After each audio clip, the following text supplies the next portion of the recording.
مړو پسې خیراتونه کول په اوله ورځ په دویمه په دریمه دا جایز دي او که نه دي جایز. اوس غم کې که یو سړی په اولې ورځې خیرات کوي، په دویمې کوي، په دریمه، په څلورمه، پنځمه، دی کې هیڅ ممانعت نشته شریعت نګاه نه، او نه څوک یو دلیل قرآن نه ثابتولی شي چې دا خیرات کول مړو پسې دا حرام دي یا شرک. نو یو سړی چې په اوبو کې غوب شي نو تا ته چې هغه لاسونه راوباسي ته وایي چې نه نن هم پرېږده، سبا یې هم پرېږده، بله ورځ هم پرېږده، په څلورمې ورځې به لاس ورکړه. نو چې په څلورمې ورځې لاس ورکړه سړی خو دې تباه او برباد کو په اوبو کې. یعنی اول نواله تر اومې ورځې پورې مسلسل دوی پس صدقې کوئ. کیا خیال ہے بھائی؟ مرنے کے بعد فوکس کس کو کیا جا رہا ہے؟ دیگیں بٹوائی جا رہی ہیں، وہ غریب کھا رہا ہے بوٹیاں. آج وسیم بھائی دنیا سے چلے گئے، زبردست مزہ آ رہا ہے. یہی ہوتا ہے. یہ دیگیں ویگیں نہیں، میت دیگیں جو ہے یہ ولیمہ ہے، ولیمے پہ میت پہ کھانا کھلانا یہ حدیث سے ثابت نہیں ہے. میرے خوگی ورجی بھی بولے خدا ورجی بالکل حرام بھی دی، اور حدیث معلوم بھی کی تانی رحمت اللہ لکھنی دی.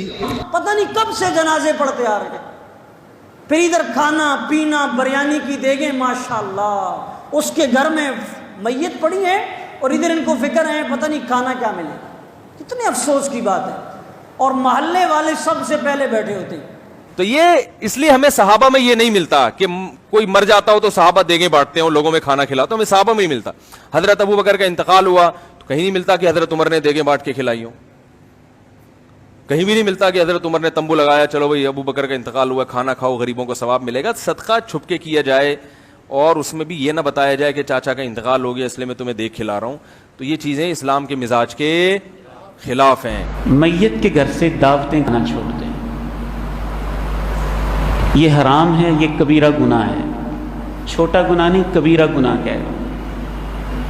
حضرت جریر ابن عبداللہ البجلی رضی اللہ تعالیٰ عنہ کہتے ہیں کہ میت کے گھر سے کھانے کو ہم نوحہ سمجھتے تھے، نوحہ، اور نوحہ کرنا کبیرہ گناہ ہے. حضرت جریر ابن عبداللہ البجلی صحابی رسول ہیں، حدیث اٹھا کے دیکھ لینا. کہتے ہیں میت کے گھر سے کھانا ہم سمجھتے تھے یہ نوحہ کا حصہ ہے، نوحہ کی قسم ہے. اور نوحہ کرنا اللہ کے پیارے نبی نے کہا ہے میری امت میں دو عادتیں دور جاہلیت کی ہیں اور کفر ہیں. ایک میت پہ نوحہ کرنا، ان میں سے ایک آپ نے فرمایا میت پہ نوحہ کرنا. تو آپ براہ کرم اللہ کی رضا کے لیے اس عادت کو چھوڑ دیں.